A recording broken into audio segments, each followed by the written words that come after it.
Panda. I got broads in Atlanta. Just took the lean in the family.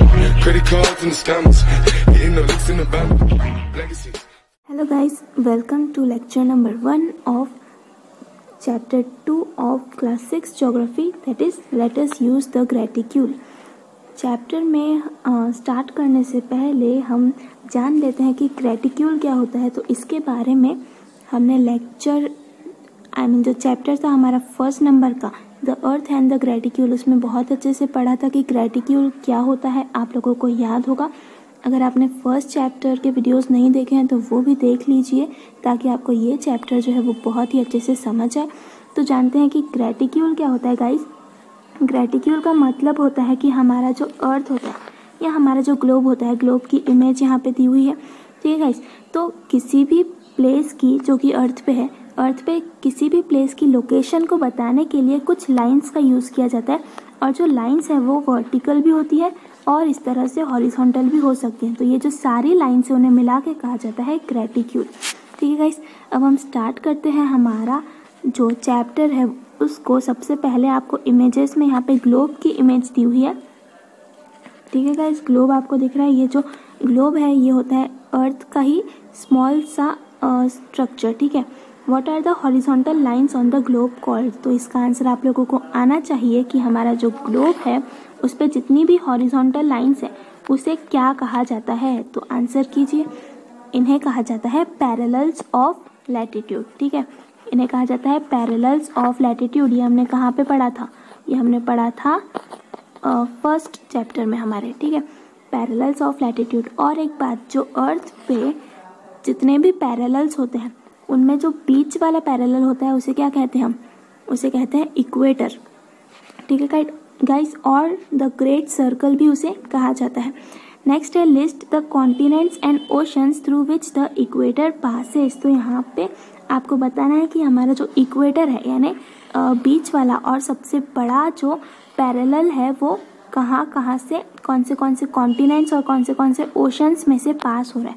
तो यहाँ पे आपको image में दिख रहा होगा हमारा जो इक्वेटर है वो कहाँ पे है इमेज में। ये जो 0 डिग्री वाला है ये लाइन, ठीक है, इस पे 0 डिग्री लिखा हुआ है ऊपर। ये जो 0 डिग्री वाला है वो है हमारा इक्वेटर। और ये इक्वेटर कहाँ कहाँ से पास हो रहा है, कौन से कॉन्टिनेंट से। सबसे पहले मैं आपको बता दूं कि कॉन्टिनेंट क्या होता है। तो यहाँ पे ये हमारे पूरे अर्थ का जो डायग्राम है वो हमारे पूरे अर्थ का है। तो इसमें आपको लैंड वाला पोर्शन भी दिख रहा है, साथ में ये जो वाटर वाला पोर्शन है वो भी दिख रहा है, राइट। तो जो लैंड वाला पोर्शन है वो 7 पार्ट्स में डिवाइडेड है। उसमें से हर एक पार्ट को कहा जाता है एक कॉन्टिनेंट। जैसे ये वाला कॉन्टिनेंट जो है वो है यूरोप, ये वाला एशिया, ये वाला ऑस्ट्रेलिया, ये है अफ्रीका, ये South America and then North America. तो ऐसे टोटल कितने कॉन्टिनेंट्स हो गए? टोटल कॉन्टिनेंट्स जो है वो होते हैं हमारे 7। यहाँ पे तो 6 हो गए। जो 7th कॉन्टिनेंट है वो है हमारा अंटार्कटिका, ठीक है। ये नीचे की तरफ होता है अंटार्कटिका, ठीक है गाइस। तो हमें क्वेश्चन क्या पूछा गया है कि जो हमारा इक्वेटर है, इक्वेटर कहाँ गया? ये रहा। जो हमारा इक्वेटर है वो कौन से कॉन्टिनेंट से पास हो रहा है। तो आपको यहाँ पे दिख रहा है 2 कॉन्टिनेंट से पास हो रहा है, एक तो अफ्रीका, दूसरा साउथ अमेरिका। और अगर पूछा जाए कि इक्वेटर कौन से ओशन से पास हो रहा है, तो एक तो अटलांटिक ओशन और दूसरा है पैसिफिक ओशन, ठीक है गाइस। नेक्स्ट क्वेश्चन है encircle the intersection of 0 degree meridian and 0 degree parallel on the globe. अब मेरिडियन क्या होता है? हमारे अर्थ पे जो भी लाइंस है उनमें जो वर्टिकल लाइंस है उन्हें कहा जाता है मेरिडियंस। वर्टिकल लाइंस एक्चुअली ऐसी नहीं होती हैं, वो ऐसी होती हैं कुछ, ठीक है। नॉर्थ पोल और जो साउथ पोल है, ये वाला होता है नॉर्थ पोल, ये वाला होता है साउथ पोल। नॉर्थ पोल और साउथ पोल पे वो मर्ज करती हैं यानी कन्वर्ज करती हैं, वो जाके वहाँ पे इंटरसेक्ट हो जाती है। तो हमें क्या करना है यहाँ पे 0 डिग्री मेरिडियन। यहाँ पे 0 डिग्री मेरिडियन आपको इमेज में कहाँ दिख रहा है? ये वाला 0 डिग्री मेरिडियन और 0 डिग्री पैरेलल यानी ये वाला 0 डिग्री पैरेलल। तो हमें इन दोनों के इंटरसेक्शन को मार्क करना है या पॉइंट करना है। तो ये हो गया इनका इंटरसेक्शन, हमने इसको एनसर्कल कर दिया। नेक्स्ट जो हमारा क्वेश्चन है वो है which oceans are spread in all the 4 hemispheres. तो जितने भी हमारे 4 हेमिस्फीयर है उनमें कौन से ओशन स्प्रेड है। अब हेमिस्फीयर क्या होता है? मान लीजिए हमारा अर्थ है, तो अर्थ जो है उसको 4 पार्ट्स में डिवाइड किया जाता है, ठीक है। 4 पार्ट्स में डिवाइड किया जाता है। ये जो हमारा इक्वेटर है उसके ऊपर का जो हेमिस्फीयर है उसे हम कहते हैं नॉर्थ हेमिस्फीयर, नीचे वाले को हम कहते हैं साउथ हेमिस्फीयर। वैसे ही जो हमारा मेरिडियन है 0 डिग्री मेरिडियन, वो भी अर्थ को 2 पार्ट्स में डिवाइड करता है। एक तो है हमारा ये वाला पार्ट जिसे हम कहते हैं ईस्ट मेरिडियन, और एक हमारा राइट वाला पार्ट जिसे हम हमारा जो लेफ्ट वाला पार्ट है उसे हम कहते हैं वेस्ट मेरिडियन, और राइट वाले पार्ट को कहते हैं ईस्ट हेमिस्फीयर। मेरिडियन नहीं, हेमिस्फीयर। ठीक है, तो इस तरह से 4 हेमिस्फीयर्स होते हैं हमारे अर्थ में। हमें बताना क्या है कि ऐसे कौन कौन से ओशंस है जो चारों हेमिस्फीयर्स में बटे हुए हैं, मतलब वो चारों हेमिस्फीयर्स में आते हैं। तो आपको यहाँ पे दिख रहा है जो हमारा अटलांटिक ओशन है, ठीक है, वो चारों हेमिस्फीयर्स में है, और जो पैसिफिक ओशन है वो भी चारों हेमिस्फीयर में है। तो ये दोनों ओशन जो है वो चारों हेमिस्फीयर्स में होते हैं। हम आते हैं हमारे नेक्स्ट क्वेश्चन पे। हमारा जो नेक्स्ट क्वेश्चन है वो है which continents are spread in all the 4 hemispheres.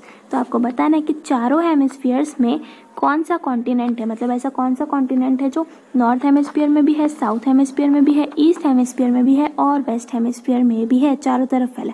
तो ऐसा तो कोई कॉन्टिनेंट हमें दिख नहीं रहा, इसीलिए इसका आंसर क्या हो जाएगा, नन ऑफ द कॉन्टिनेंट, यानी no continent is spread in all the 4 hemispheres. Next question है at which 2 parallels to all the meridians converge, यानी ऐसे कौन से 2 पैरेलल्स हैं जहाँ पे सारे मेरिडियंस जो है वो कन्वर्ज होती हैं।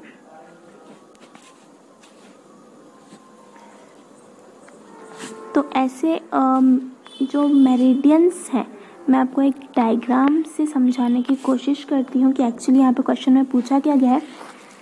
यहाँ पे देखिए पैरेलल्स जो होते हैं वो इस तरह से होते हैं अर्थ पे, ठीक है, लेकिन ये नॉर्थ की तरफ जैसे जैसे हम पैरेलल ड्रॉ करेंगे तो एक पॉइंट ऐसा आएगा जहाँ पे पैरेलल जो है वो एक पॉइंट के रूप में रहेगा, वो होता है नॉर्थ पोल ऊपर की तरफ। वैसे ही नीचे की तरफ हम अगर हम ड्रॉ करेंगे तो जो नीचे का पॉइंट होता है या नीचे का पैरेलल होता है वो होता है साउथ पोल।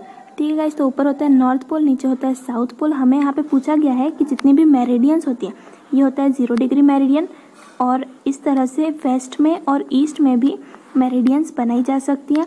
तो मेरिडियंस जो है वो 2 पॉइंट्स पे कन्वर्ज करती हैं या 2 पैरेलल्स पे कन्वर्ज करती हैं। एक तो होता है ये नॉर्थ पोल वाला और दूसरा साउथ पोल वाला। आपको दिख रहा है कि यहाँ पे ये आके कन्वर्ज हो जा रही हैं, एक दूसरे में समा जा रही है।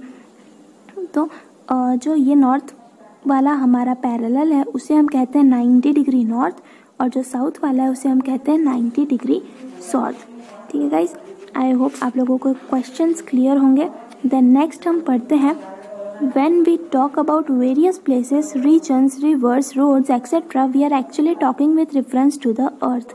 तो जब भी हम अलग अलग प्लेसेस के बारे में बात करते हैं जैसे कि रिवर्स, रोड एक्सेट्रा, तो हम एक्चुअली अर्थ के रेफरेंस में उसकी बात कर रहे हैं। इसके पहले हमने देखा था कि जो हमारा फर्स्ट चैप्टर था उसमें हमने पढ़ा था कि किसी भी प्लेस को बताने के लिए हम ग्रेटिक्यूल का यूज़ करते हैं। जब हम डायरेक्शन का यूज़ कर रहे थे तो हर डायरेक्शन से उस प्लेस की लोकेशन जो है वो अलग अलग आ रही थी, इसीलिए हमने क्या किया, डायरेक्शन का यूज़ ना करते हुए हमने ग्रेटिक्यूल का यूज़ किया था किसी भी प्लेस की लोकेशन को बताने के लिए। So the location of a place, the extent of a region and the extent of any linear feature can be describe precisely with the help of parallels and meridians. Let us use how the graticule is used for this purpose. तो हम meridians और parallels का use करके बता सकते हैं किसी भी प्लेस की लोकेशन बड़े ही इजीली, और अब हम देखेंगे कि कैसे हम इसको बताते हैं। Verify the following description with the help of world map और a globe in a school. तो हमें क्या करना है, ग्लोब का यूज़ करके हमें इन सब जो नीचे दिए गए हैं उनका आंसर देना है। While describing the location of a place, we need to consider only one parallel and one meridian.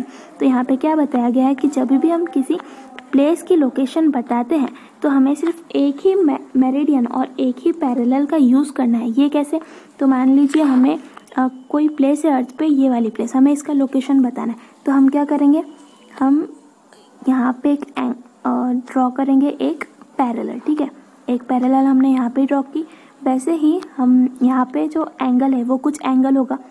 फिर वैसे ही हमने क्या किया, हमने इस तरह से भी कुछ एंगल पे ड्रॉ किया और एक मेरिडियन ड्रॉ कर ली। ठीक है, तो ये वाला जो पैरेलल है और ये वाला जो मेरिडियन है, इन दोनों की मदद से हम इस प्लेस की लोकेशन इजीली बता सकते हैं। यहाँ पे एग्जांपल दिया हुआ है दिल्ली का। दिल्ली जो है वो 28 degree 36 minute 50 seconds north latitude पे है और 77 degree 12 minute 3 seconds east longitude पे है। ठीक है guys, for describing the extent of a region we need to consider 2 parallels and 2 meridians at the extreme ends of the region. For example, the extent of Australia is described as 10 degree 30 seconds south to 43 degree 39 minute south latitude and 113 degree east to 153 degree east longitude।